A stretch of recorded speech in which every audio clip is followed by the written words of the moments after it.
Uwi na tayo mga Lodi Cakes.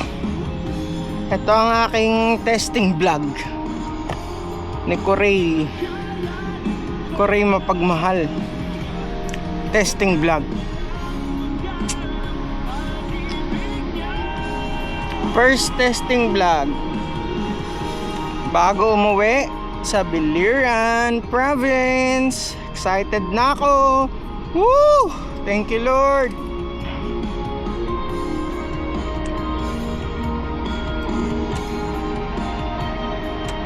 Maihinga yata ngayon gawa nung sa gulong kasi maano yung flooring namin dito eh. Pero pag sinara ko na yung bintana, tatahimik na siguro. Sana. Parang may settings pa to eh, yung sa noise eh. Yun, sana matahimik siya mamaya.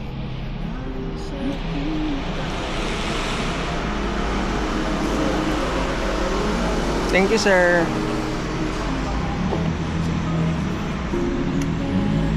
Palabas na ako ng aking office sa Mega Tower. Yung letter S na building dito katabi ng Mega Mall. Ewan ko, di ko sure kung gaano kalakas tong boses ko eh. Ayan, sinara ko na yung windows, so sana tahimik siya. Siguro sounds na lang ng music maririnig, pero di ko sure. Sana.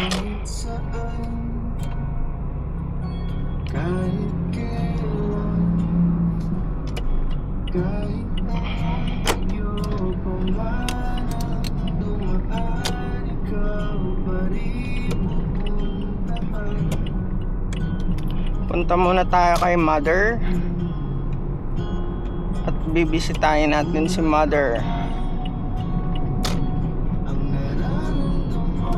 Di pa ako magaling mag-vlog. Testing lang. Pangarap ko kasi ito yung may video habang nag-drive, ganon. Sana maganda. Ewan ko tong aircon kung rinig ba dito, pero sana hindi.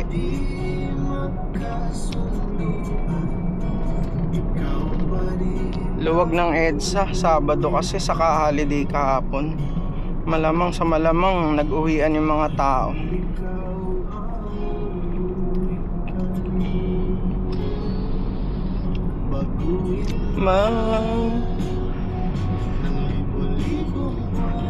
So packet na ako ng Ortigas Overpass.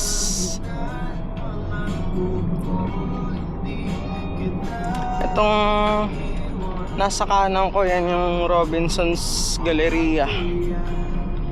Yan. Tapos yan yung People Power. Ay, EDSA Shrine. Yan, EDSA Shrine. Wala na, lampas na. Basta yun yung EDSA Shrine.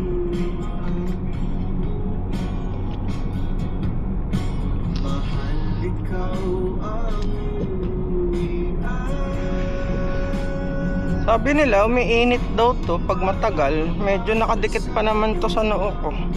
Ayan o. Kasi may napanood ako, mas maganda raw pag yung nasa bandang noo mo, yung medyo malapit sa mata mo, kasi talagang yun daw yung actual. Off ko nga yung music. Try ko kung okay yung sounds niya pag walang music. Yun. Putik na ihi ako. Ito kanan, Lasal Green Hills.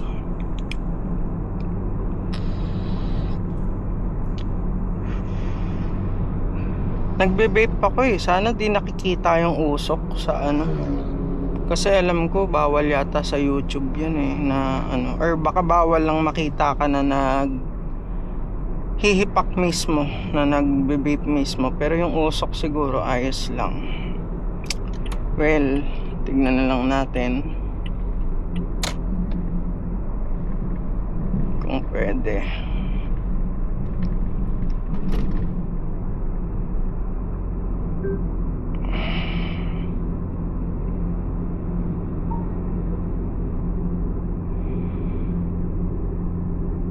Ito, Green Hills Mall.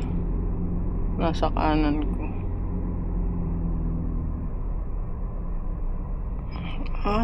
Ako. Dito tayo sa kanan. Haba kasi nitong truck eh.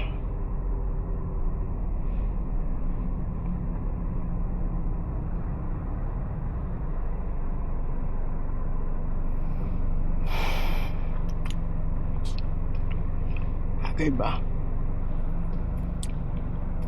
Try lang natin hanggang bahay.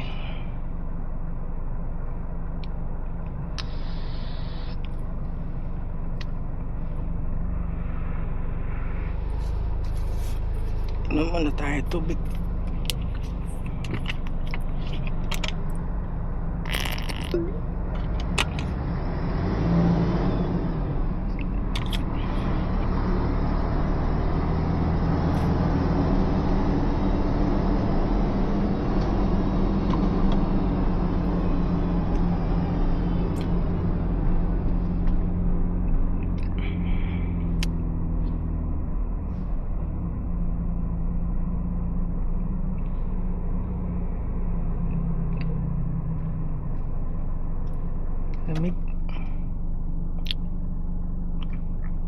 Lamig, loko. Pinatay ko aircon, lamig. Lamig na sa office, lamig pa rito. Pero madalas da ako nag-aircon talaga pag galing office saka pag papasok.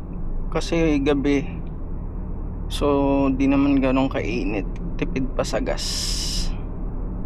Lalo ngayon, pag out kasi galing ako sa malamig, para kaming hotdog dun sa office eh. Kasi lamig-lamig talaga, sobra.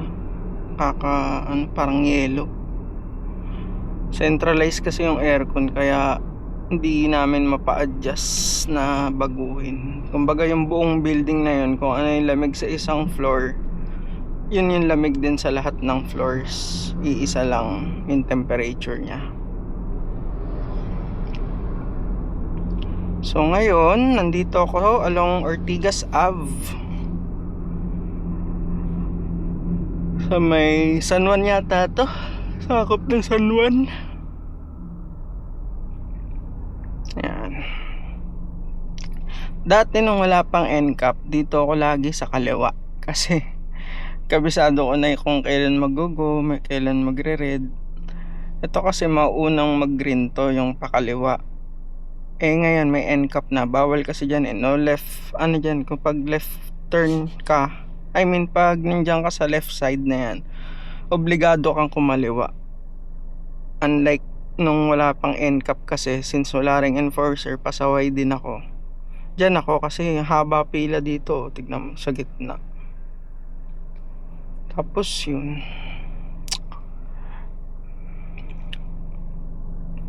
ihipa ako.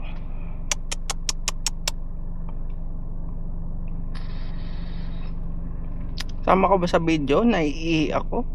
Naiihi talaga ako. Truck. Shucks. Naiihi ako.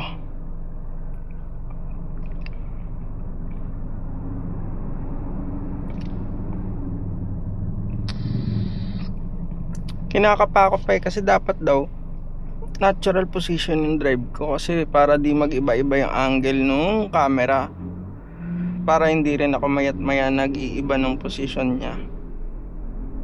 So minsan parang nakaslouch ako,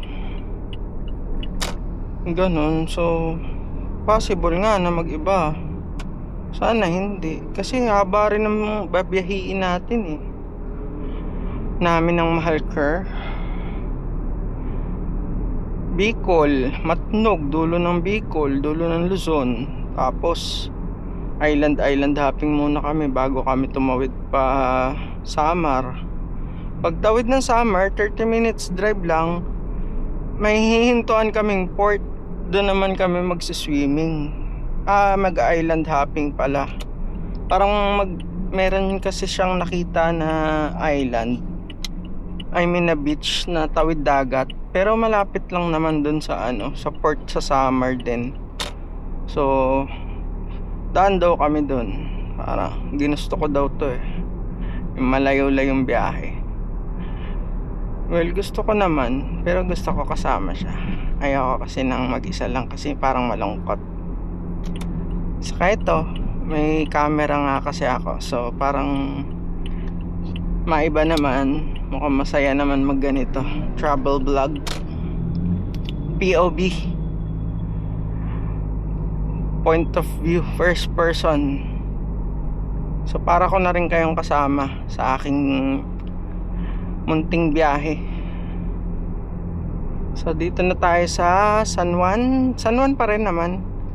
Kalimutan ko kung anong street to. Basta dito ko, itong dinadaanan ko simula office, ito talaga yung usual na way ko pa uwi pag pupunta kay mama. Yun. Kasi mas dito mas mabilis biyahe. Unlike pag dun kasi ako sa Shaw Boulevard, daming jeep, tas hinto-hinto lang, basta expect mo kasi pag may pasahero, biglang kabig na lang yung mga jeep So kailangan ikaw din attentive ka, so para iwas ka na rin sa aksidente. Kahit sabihin mong sila may kasalanan, promise ikaw lang din mahihirapan kasi papakiusapan ka niyan, idadahilan niyan yung kinabuhayan nila. So syempre kung malambot ka, maawa ka, which is mo pa rin, parang ikaw pa rin sasalo ng kasalanan nila na dapat, di ba, sila managot. Kasi once na nagkalisensya ka, dapat ka sa daan. Kumbaga responsibility mo pag na-involve ka sa accident, responsibility mo yung aksidente mo, kay financial, kay kung ano mang kailangan, need mo yung ibigay kasi kasama yun sa privilege na binigay sa'yo nung kumuha ka ng lisensya, di ba?